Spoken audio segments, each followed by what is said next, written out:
Congratulations to Raheem Sterling. Only 7 players have scored 100 Premier League goals at a younger age. Janusz Michallik, 304 games it took him to score 100 goals. That's quite an achievement, isn't it? It is. It's an incredible achievement, of course, for Raheem Sterling, who I think when he started his career, when we came, when he was at Liverpool, was very frustrating, right? We always talked about maybe lack of composure, but maybe because he was young, maybe he needed time, or maybe he needed a manager like Pep Guardiola. Whatever the reason, he's been scoring now, and he's had his up and downs. Even this season, remember, last year was very good for him. This year, Pep Guardiola has dropped him a little bit, maybe just to challenge him a little bit. And although still sometimes a little bit frustrating, we even saw that today against Wolves, right, where I could see a frustration on his part. But look, to score 100 goals in such a difficult league like Premier League is absolutely outstanding. And I think he's developed and he's learned from Pep Guardiola. I think he's enjoyed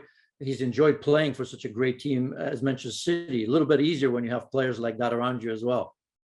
He never hides, Janusz. I love that about him. He gets a lot of stick. A lot of it is unnecessary, but he still keeps going.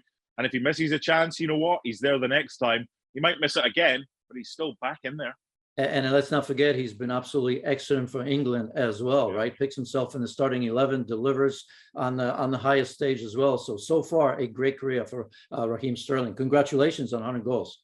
No goals in the first half, but just before half-time, Raul Jimenez was sent off for 2 yellow cards. What did you make of that? Well, before I even get to that, Mark, it was a game that if you mention City or maybe even Wolves or maybe even neutral, you want to quickly forget, right? Because it had nothing. It had zero rhythm. It didn't have sharpness if you Manchester City, right? It didn't have width at all, no movement with or without the ball, really. But when, and then you have all these incidents, I've mentioned lack of rhythm. And remember, clash of heads between Kilman and Neves. There was that bit of Raheem Sterling, I think, remember, with his arm, there was a talk about, was that a red card or not? Obviously, it wasn't. And then it comes Raul Jimenez in 38 seconds, right? 2 yellow cards. And that's why we had a game like this, I suppose. Look, I think it was harsh, his first yellow card, the first foul, but, in the end it was shown. And then after that, what can you say? A player sometimes his reflexes, you forget. We always tend to think that players should be smarter than that. This is not about intelligence. This is sometimes in a moment. The best thing I always felt is to walk away from it, because if you are around the ball and you see the opposition trying to take the free kick quickly, very often there's that instinct where you put your leg out, and that's exactly what happened. So inexcusable, but I can sort of understand a little bit deeper from my playing days. Yeah, I get the frustration. Look, you say the first yellow card was soft. It might be for the tug of the jersey, or it might be for the foul. If it's for the foul, he might argue that he got some of the ball. The bottom line is, regardless of how you feel, if you've been booked, you're one caution away from being sent off. And maybe the kind of red mist set in, just the frustration. And he left his team in a bit of bother. Look, Wolves' tactics, I thought they were excellent for what they were. They were spoiling tactics. When I say excellent, it wasn't pretty to watch, but you've got to try and disrupt the rhythm. As you quite rightly said, you allow City to play, they'll pass you off the park and they'll score plenty of goals. You've got to disrupt them somehow. That's what Wolves did. So in the second half, with 10 men, they were going okay until a penalty decision given by John Moss, not overturned by VAR. What did you make of it? Look, I thought it was very, very soft. I think, although, I don't think we got a great look of it, but I thought it hit him in his body before it hit the arm. But I'll tell you what, for sure you have to say that his arms were in unnatural position, right? When you both arms are up like this, you're putting yourself in a difficult situation. And I think if, when VAR went to look at it, was this an obvious mistake? I don't know. It's inconclusive to a certain degree. My gut feeling tells me that shouldn't have been a penalty. But again, look, you've talked about Wolves and the fact that they had to do what they had to do. You look at the lineup immediately, right? They went for an extra midfielder, not 3 strikers the way they do. This is a Wolves team that scored 12 goals so far in 16 games. How they are in 8th place or were in 8th place ahead of this round, I'm not so sure. I mean, they've done a pretty good job, I suppose. Only, I think, 2 losses in the last 11 games in the Premier League. You look at Adama Traore, 0 goals, 0 assists, right? You look at Raul Jimenez, who's not back at his best, and we, of course, know why, because of that horrendous injury. So I understand it. I can appreciate what Wolves have done, but I don't have to celebrate it because there's nothing to celebrate. And yes, they did better with 10 men, but then you can say in the first half, I mean, Manchester City always looked like they had an extra man anyway.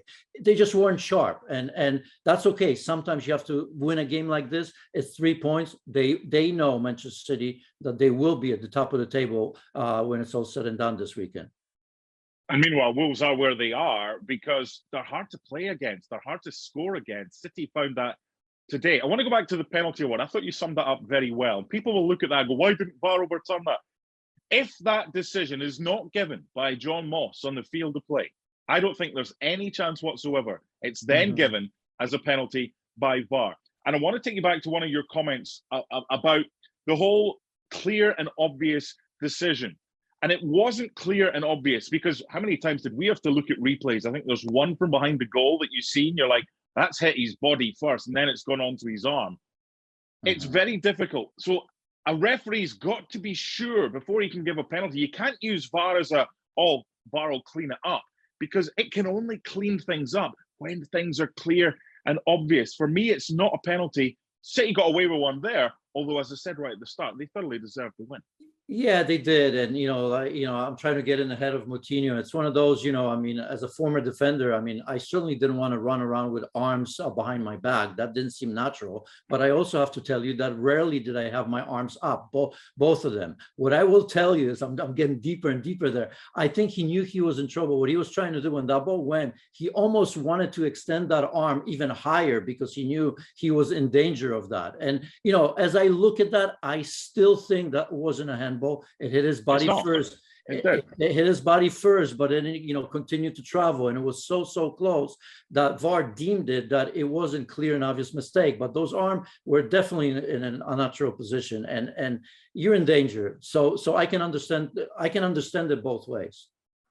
Yeah, and there was an incident later on in the game where something similar kind of happened with João Moutinho, and he's like, "Well, why is that not a handball? Because it's exactly the same as it was for the penalty." Bottom line is, did we learn anything we didn't already know about Manchester City today? No, but I think, if you look at, what happened, in the Champions League against Leipzig, that wasn't a good performance, right? That wasn't a sharp team. And I'm sure Pep Guardiola wasn't happy with the lack of energy or urgency in that game. And I think that continued today. So it's a bit of a wobble. Fortunately for Manchester City, it's one of those wobbles that you take, you quickly forget, and you move on. You know exactly what you need to do, because it didn't cost them in the Champions League for sure. They knew that. And here it could have cost them, but it didn't. So again, how many times have you and I been talking about how great Manchester City are in most of the games, right? Mesmerizing at times. And, sometimes there comes a time when you're not going to get that. But for as long as you get the 3 points, that's all that matters. 100%. Good teams, when not at their best, still find a way. City, in the end, pretty comfortable in this one. They beat Wolves by 1-0. Well, thank you very much for watching ESPN on YouTube. For more sports highlights and analysis, be sure to download the ESPN app. And for live streaming, premium content, and let's not forget as well, ESPN FC 7 days a week. Subscribe to ESPN+.